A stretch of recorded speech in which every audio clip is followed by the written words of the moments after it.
This wasn't my story, not really. It happened before I was born. But I've heard it enough times from my mum that it feels like a memory I inherited. It was 1987. My mum had 2 kids then, my sister, who was quiet and easy, and my older brother, who was the opposite, wild, loud, relentless at bedtime. No amount of routine or patience seemed to calm him down. He'd scream until his face went red, throw things, bite, anything to fight, sleep. The only thing that worked was driving. Most nights, my parents would put him in his car seat and just drive around the block, sometimes for 10 minutes, sometimes for an hour. Eventually, the motion would lull him. It was the only peace they could get. My mum was working full-time then, a nurse, long shifts, early mornings. She couldn't stay home, so like most parents, she found a sitter. A woman in the neighborhood who ran an in-home daycare. Her name was Pam. The house was clean, the price was reasonable, and Pam came highly recommended by other moms. So that was it. My brother and sister went to Pam's during the day, and my parents got a few hours of relief. The strange part started not long after. Every afternoon, when my mom would pick them up, Pam would smile and say, "He napped just fine today, such a good sleeper." Always the same words, always the same calm tone, and always the same puzzled look on my mom's face, because that never happened at home, not even once. She used to joke that Pam must have some kind of secret. A miracle worker, she called her once, said she wished Pam could come over at night and work her magic then too. The idea that someone could just get him in a way she couldn't made her feel guilty, I think. But things stayed that way for months. My mum kept working. My dad kept his job. My brother kept screaming at bedtime and apparently sleeping like an angel for Pam. Then came the 3rd child, another sister. After giving birth, my mum took some time off. Maternity leave. A few weeks to recover and settle the new baby into the routine. And when that time was almost up, she called Pam to talk about bringing the older 2 back. Pam sounded thrilled, said she couldn't wait to see the kids again. My mum decided to stop by in person to show off the new baby and finalise the schedule. She went alone, just her and the newborn, brought a small gift, stayed for a short visit. The house looked the same as always, tidy, organised, a faint smell of lavender in the air. A couple of other kids were there, playing quietly on the carpet while Pam hovered nearby, watching with that same pleasant expression she always wore. There was nothing obviously wrong, but as she left, something unexpected happened. Pam's neighbour, a woman who lived next door and often chatted over the fence, was out in her yard. She watched my mum walk down the driveway, then crossed over, casually, like she had something small to say. My mum paused.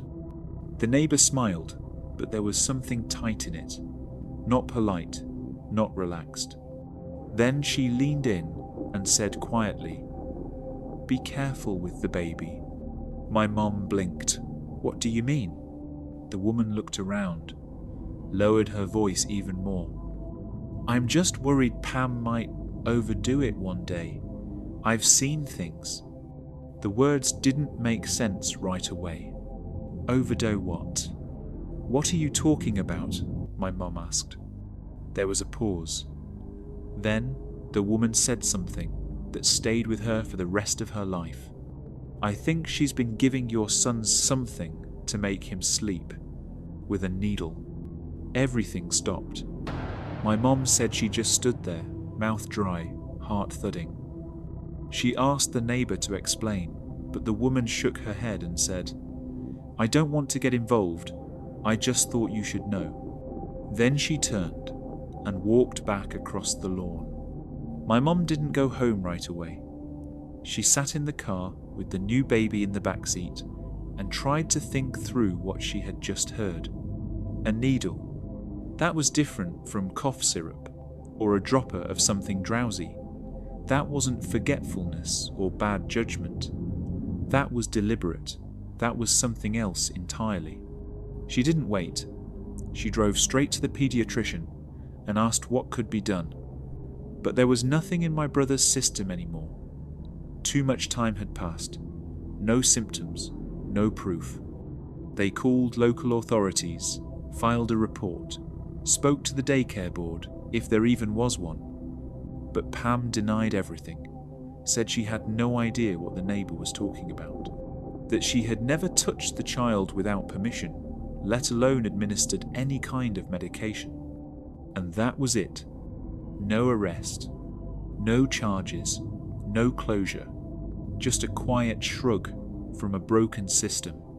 My mum rearranged her entire schedule, took night shifts, worked weekends.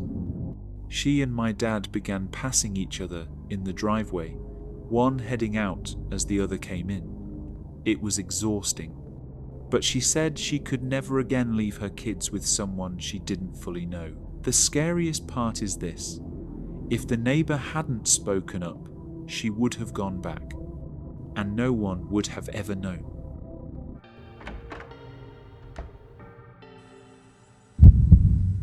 Daycare wasn't my dream job, but it fit my schedule at the time. I needed a second income and didn't hate kids, so I stuck around. There was a kind of rhythm to it once you got used to the constant noise and occasional diaper disaster. Some of the kids were sweet, some were exhausting, and some grew on you over time. That was just how it worked. I shared a room with an older woman everyone called Miss Jenny. That wasn't her real name, but it's what I called her in my head, even after I stopped working there. She was maybe in her late 50s. Hair always tied up, cardigan in every colour. She was one of those people who talked about how much she loved children a little too often, always telling parents how lucky she was to spend time with their little angels, hugging kids a little tighter than seemed necessary, singing lullabies even when no one asked, that sort of thing. We got along fine. She was polite to me, mostly cheerful, and she did her share of the work, but something always felt off, a little too practiced. Like everything she said had been said before, word for word, in some other room, to some other kid.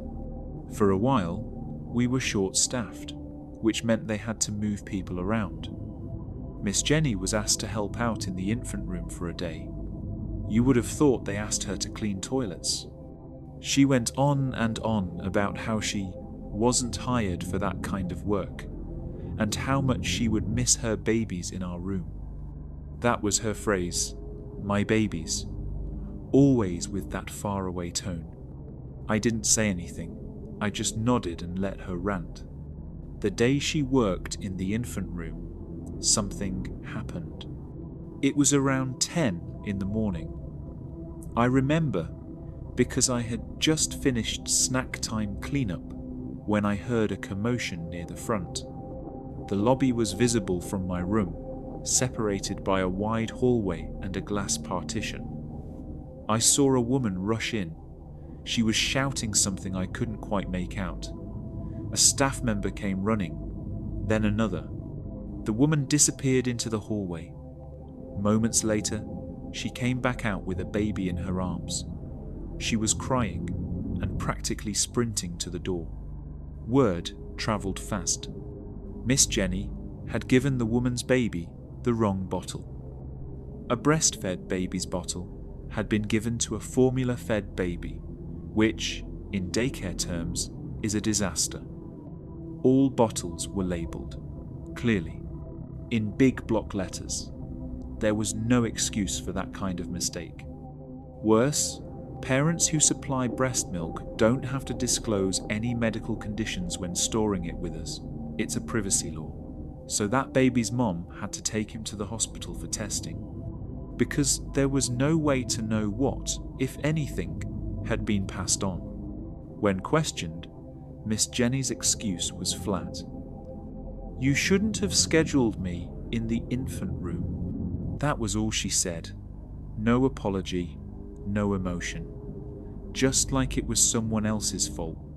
Somehow, she didn't get fired.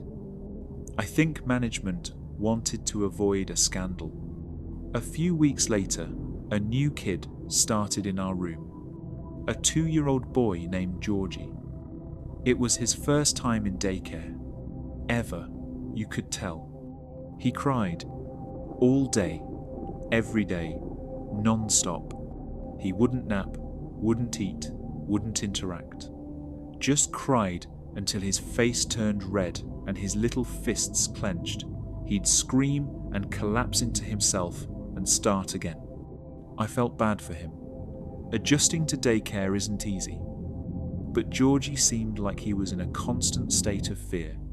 Like something had already gone wrong in his tiny life, and we were just another threat he didn't understand.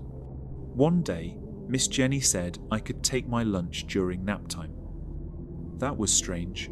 Normally, we both stayed to help settle the kids before one of us left for break. But she said, "I've got it today, go ahead." Her tone was light. Her smile didn't quite reach her eyes. I hesitated but agreed. I figured maybe she was in a good mood or just wanted a moment of peace with quiet kids. I took my break. When I came back, I was sent to help in a different room for a little while, so I didn't immediately return to mine. When I finally did, the kids had already woken up. The mats were being rolled. Juice was being passed out. Then I saw Georgie. His face and arms were covered in small, red marks. Tiny scratches, little bruises, not bleeding, but raw-looking, unmistakable. "What happened?" I asked. Miss Jenny didn't look up from the bin of toys she was reorganizing. "He was really distraught during nap," she said. "Wouldn't settle. He kept pinching and scratching himself. I tried everything. That didn't sit right." Georgie had been loud and restless, sure, but self-harm was never part of his behavior. He didn't know how to scratch himself like that. Not in those places. Not in those patterns. I told the director what I saw. She acted immediately, called his parents. They came within 20 minutes. His mother was in tears. She scooped him up, examined his arms, pressed her cheek to his. Georgie didn't cry this time. He just buried his face in her shoulder. They never came back, not once. I thought that would be the end of it. Just another bad day in a place that had too many. But then, a couple of weeks later, something strange happened. I was working my second job at a pizza shop across town. It was late afternoon, quiet, no orders coming in. I was restocking cups when a man walked in. He had a badge on his belt. Said he was a detective. Asked if he could speak with me privately. He already knew about Georgie. Turns out there had been cameras in the room, not visible to us. They were mounted near the ceiling, angled just enough to catch the full nap area. I remembered once asking if we had cameras and being told only in the common spaces. That wasn't entirely true. The footage showed Miss Jenny kneeling next to Georgie's mat, repeatedly, over and over, not holding him, not soothing him, pinching, digging her nails into his arms, gripping his sides, pressing down when he tried to move. The detective said she had been doing it for several minutes before stopping, long enough to leave marks. Long enough for Georgie to stop crying and just lie there, frozen. She thought No one was watching. I didn't know what to say. I remember feeling heat behind my eyes and not knowing if it was anger or shame. She was let go quietly, no announcement. Even now, years later, I still think about Georgie, about how his screams stopped, not because he felt safe, but because someone made him afraid to make a sound.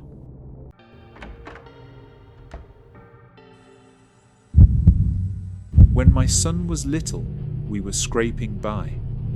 My wife worked full-time, and I had taken a hit after getting laid off. The numbers didn't make sense for daycare anymore.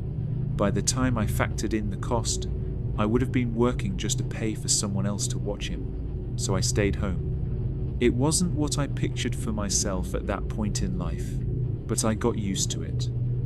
Kids force you to adjust quickly.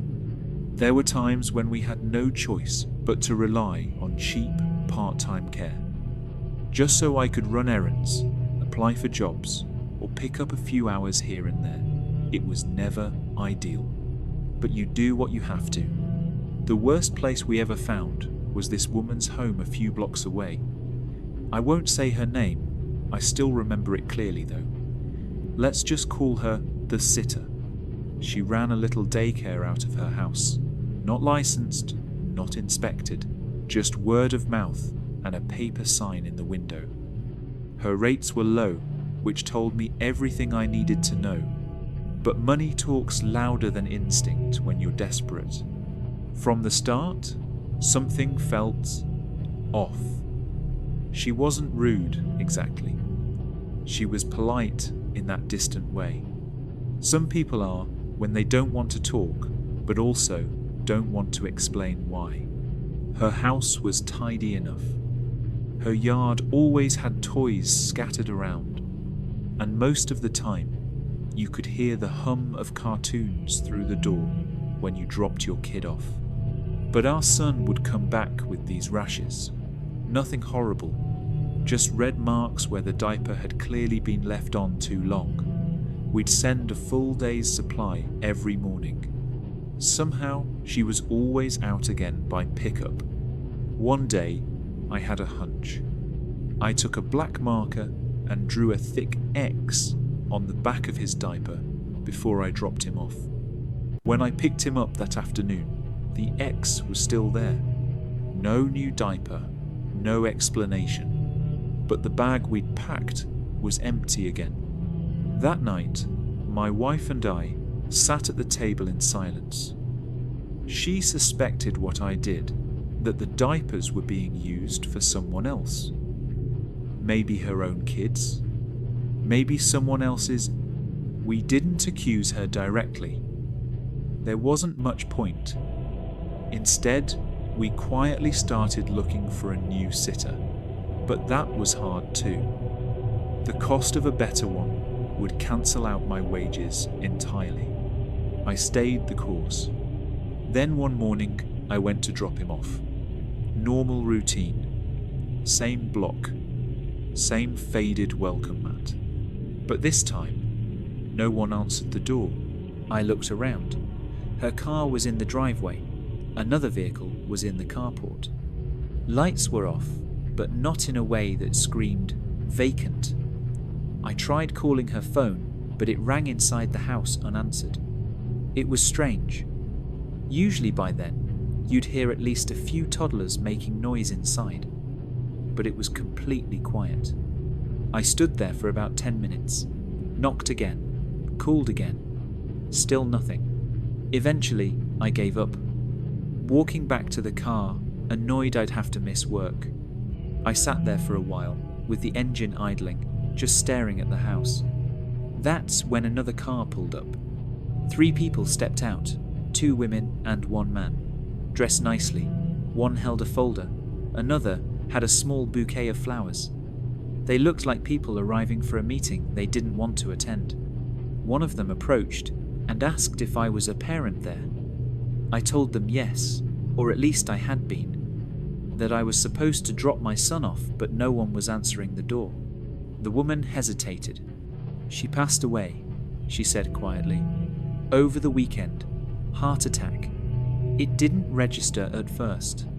They went on to explain. Suddenly, peaceful. Family found her Monday morning. Arrangements were being made. A few kids had shown up earlier in the day before the word got around. I just stood there and nodded. It felt strange, a mix of shock and, if I'm honest, relief. She hadn't been great with the kids. Now we had a reason to move on without guilt. I left with my son and drove back home, unsure how to even explain the morning to my wife. In the days that followed, we scrambled to find a replacement. Without care, I had to miss shifts. My part-time job let me go. We fell behind on bills. I stayed home again for almost a year. Time passed. The sitter faded from our minds. We never heard anything more about her. Then, months later, something happened. We were driving through that part of the neighborhood on the way back from a grocery run. Just muscle memory, really. We didn't even realize where we were until we passed her street. My wife looked out the window. "Isn't that?" she said. I slowed the car. The house was the same cracked driveway, same broken fence gate. And in the front yard, sitting in a folding chair, was the sitter, alive, surrounded by children, 5 or 6 of them, playing in the yard. She was smiling, laughing, dressed in a loose sweater and big sunglasses. She didn't see us. We didn't stop, just kept driving. Neither of us spoke for a while. Later that night, I tried to reason through it. Maybe it wasn't her. Maybe it was a relative, a sister, a cousin, someone who looked like her and happened to be watching kids at the same address. But deep down, I knew. Same woman. She hadn't died. She had faked it. And what got under my skin the most wasn't just the lie, it was the silence that followed. No one said a word. There were no reports, no notices. The parents of those new children probably had no idea. I don't know why she did it. Maybe she was avoiding something. Maybe someone had threatened to report her. Maybe she panicked and chose a lie instead of consequences. Or maybe she just wanted a break. But what kind of person pretends to be dead just to avoid dealing with the people who trusted her with their children? And the scariest part is how many people let her.